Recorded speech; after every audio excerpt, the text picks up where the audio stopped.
When a president starts using the U.S. military not to defend us from foreign threats, but to police American streets for his own political gain, that's not strength. That's a red flag.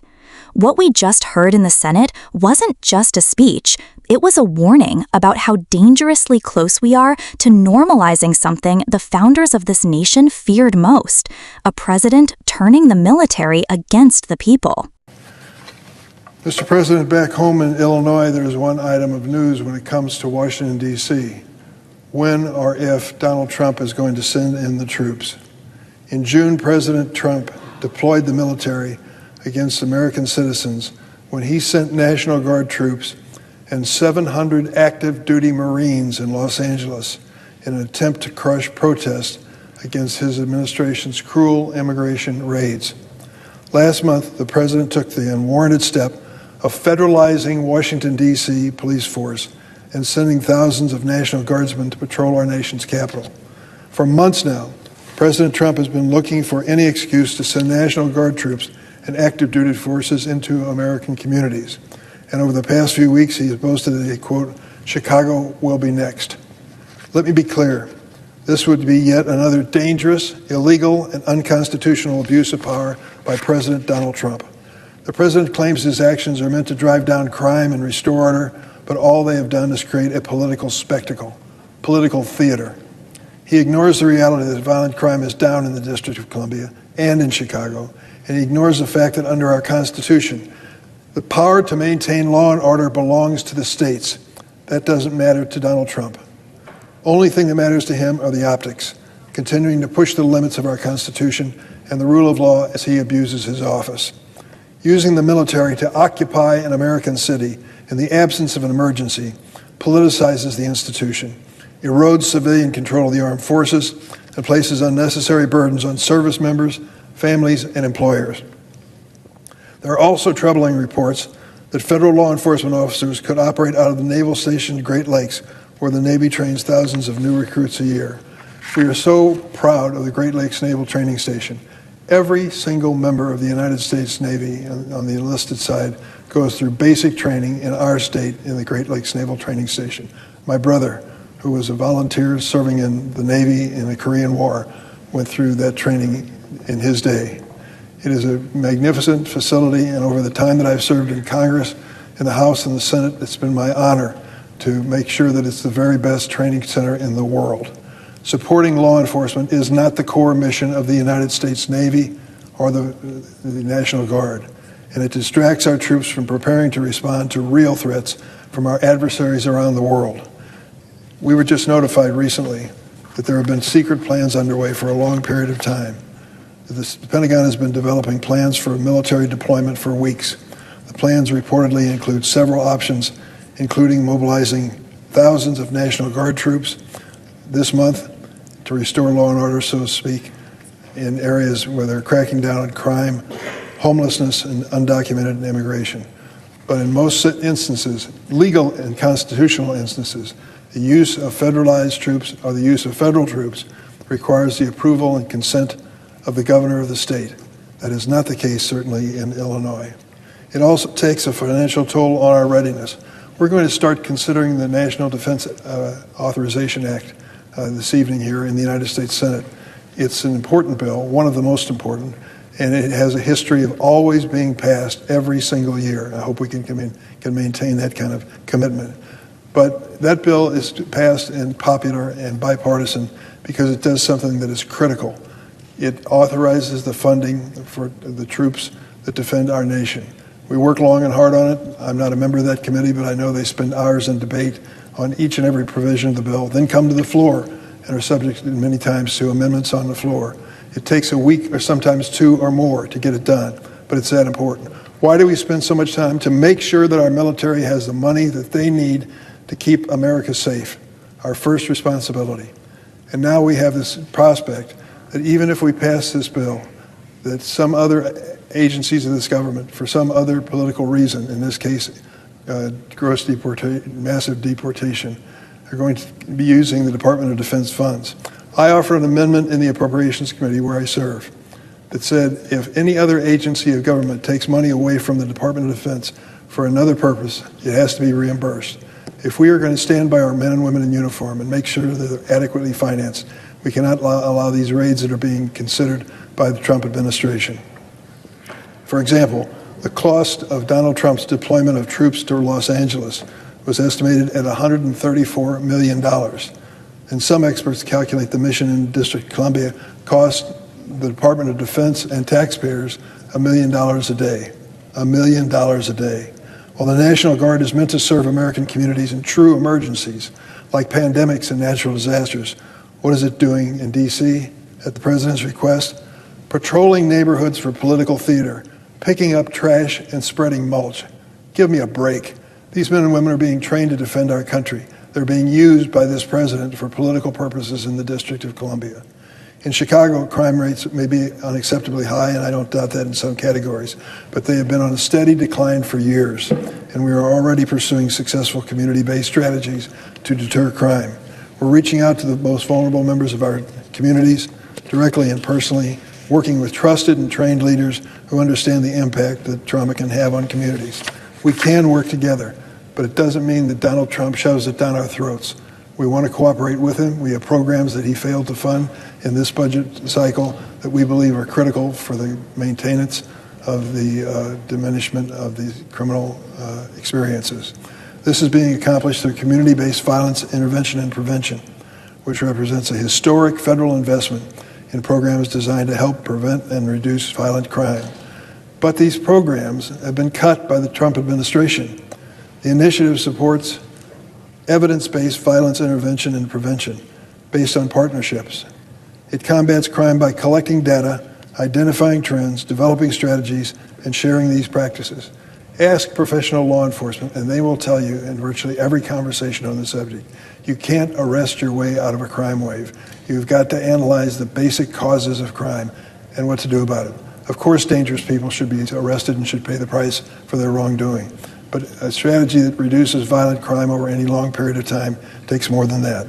Replacing these efforts with troops not trained for urban policing risk alienating residents, destabilizing neighborhoods, and harming the National Guard's reputation.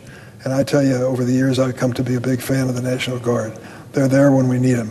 We shouldn't overuse them. We shouldn't abuse them. We shouldn't put them in jobs they're not trained for. That's exactly what the Trump administration is doing in the District of Columbia and threatening to do in Illinois. And incidentally, there's one common fact that belies any objectivity in this effort. You would think if the president were setting out to eliminate crime across America, he could find many examples in red states and blue states, states that supported him and states that didn't. All he's found are the areas that were voting for Joseph Biden in the election in 2020. And those states are the state of California, the state of Illinois, District of Columbia. Now he's threatening to move into Maryland. So if he's going after crime, why is he ignoring the states of Louisiana, Mississippi, Arkansas, Tennessee, or Texas? Why? Because they voted for him for president. He doesn't see crime in those states, and there's just as much, if not more, as there is in the state of Illinois. And yet he focuses attention only on blue states. All of these states that I mentioned have violent crime rates, high violent crime rates. But President Trump doesn't target them because they're led by Republican officials. That's it. It's a political decision. Trump's power grab sets a precedent that any president can invoke to to deploy troops anywhere without an actual emergency. He was called to task by a judge in California on that just this week, and I'm sure that will be contested. He's reinforcing a pattern of targeting large cities with significant Black and Latino populations, undermining trust between law enforcement and the community. The founders of this nation understood that an unchecked power to turn the military on American people themselves poses a grave threat to democracy and individual liberty. Trump's decision to deploy the military in American cities is more fitting for an authoritarian regime than the democracy that our nation's founding fathers fought for. These tactics are all smoke and mirror to distract from the real issues facing us. Trump is hoping the American people will forget about his so-called big, beautiful budget that rips away health care and food aid from millions across America, all to give tax breaks to the wealthiest. Or forget how his reckless tariff policies are increasing the cost on everyday goods and essentials that working people rely on. Or forget about the Epstein cover-up being orchestrated by this White House. Well, America won't forget and will continue to hold Donald Trump's feet to the fire where it counts. As a ranking member of Senate Judiciary and the senator from the state of Illinois, I will not sit idly by while this president tramples over the Constitution. I will use every tool at my disposal to protect our constitutional system of checks and balances and individual liberties that define us as Americans, from Los Angeles to Chicago to the District of Columbia and everywhere in between. We will continue to put pressure on this administration to explain to the American people why we would waste millions of dollars appropriated for the defense of this country on a political stunt by this president that applies only to blue states that went for Joe Biden in the 2020 election. The bottom line is the American people want to be safe in their homes and their neighborhoods and safe as a nation. This strategy by Donald Trump is not going to achieve that goal. Mr. President, I yield the floor. What we just heard isn't just another speech on the Senate floor. It's a warning shot, a reminder of how fragile democracy becomes when a president treats the military not as defenders of the nation, but as tools of political theater. The senator laid it out clearly. Donald Trump has repeatedly tried to use active duty forces and the National Guard not to respond to genuine emergencies, not to protect against foreign threats, but to stage a spectacle for his political base. Think about that for a moment. The military exists to protect us from adversaries abroad and to respond in rare, dire domestic emergencies like natural disasters or pandemics. But under Trump, troops were pulled into American streets, patrolling neighborhoods, not because of necessity, but because of optics. This isn't what the Constitution envisioned. Our founders were very clear. A standing army turned inward on its own citizens is one of the greatest threats to liberty. That's why we have checks and balances, and why the Posse Comitatus Act restricts the use of federal troops in domestic law enforcement. Now, the senator also pointed out something critical. Trump's deployment decisions weren't evenly spread across the nation. He wasn't looking at crime statistics or genuine need. He was targeting blue states and cities that voted against him: Los Angeles, Chicago, Washington, D.C. Meanwhile, red states with equal or even higher violent crime rates were ignored. That's not about safety. That's about punishing political opponents and using the military to intimidate communities. And notice which communities those are: large, diverse cities with significant Black and Latino populations. The optics of that are not just political, they're deeply racial. It reinforces a history of state power being weaponized against marginalized groups. And let's not miss the financial cost. Deploying troops in Los Angeles alone cost $134 million. In D.C., it was estimated at $1 million every single day. Money meant to protect our country from real global threats was being siphoned off for political theater. That's not just reckless. It weakens our readiness, drains taxpayer dollars, and damages the morale of service members who signed up to defend the nation, not to spread mulch in city parks or intimidate protesters exercising their constitutional rights. The senator's point about the Great Lakes Naval Station drives this home even further. That facility is supposed to train sailors to defend America, not to become pawns in a domestic political stunt. The second we normalize using bases, troops, and resources for politics, we erode the professionalism and independence of our armed forces. Once you start politicizing the military, it's hard to go back. Trust in institutions shatters, and civilian control, one of the cornerstones of American democracy, is weakened. And here's where history teaches us something. Democracies rarely collapse overnight. They erode gradually, often when leaders exploit fear, manufacture crises, and push the boundaries of executive power bit by bit. When Trump talks about sending in the troops, boasting that Chicago will be next, he's not solving problems, he's escalating them. He's setting a precedent where future presidents of any party could justify military occupation of cities simply because it suits their political agenda. That's not democracy, that's authoritarianism.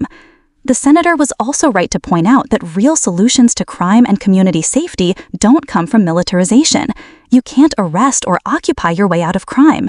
Evidence-based violence intervention programs, community partnerships, trauma-informed approaches, those are the strategies that actually reduce crime long-term. Yet those very programs have been gutted by the Trump administration. That's the contradiction here. Cut the funding that helps communities heal, then send in troops to make it look like you're restoring order. It's not just ineffective, it's dangerous. At its core, this is about the rule of law and the Constitution. A president does not have unlimited power. Governors, state legislatures, courts, and Congress exist to check those impulses. And when a president ignores that balance and tries to wield the military as a personal police force, it's not just a breach of norms, it's a direct threat to the American experiment. This is why we cannot afford to be passive. The senator said it best: the American people want to be safe, in their neighborhoods, in their homes, and as a nation. But that safety will never come from authoritarian overreach. It comes from strengthening communities, protecting civil liberties, and holding leaders accountable when they abuse power. And that's where we come in. Our job as engaged citizens is to see past the spectacle and recognize what's really at stake, not just in one city or one moment, but for the future of our democracy. Because history has shown us that if we don't hold the line now, those lines of constitutional restraint can disappear entirely. So here's the call to action. Don't let this slip under the radar. Share these truths, challenge the narrative, demand accountability. Because when the military is turned inward, when communities are targeted based on politics, and when a president tramples the Constitution for optics, silence is complicity. The senator's warning is a reminder. Our democracy only survives if we defend it, not with troops in the streets, but with citizens who refuse to be intimidated.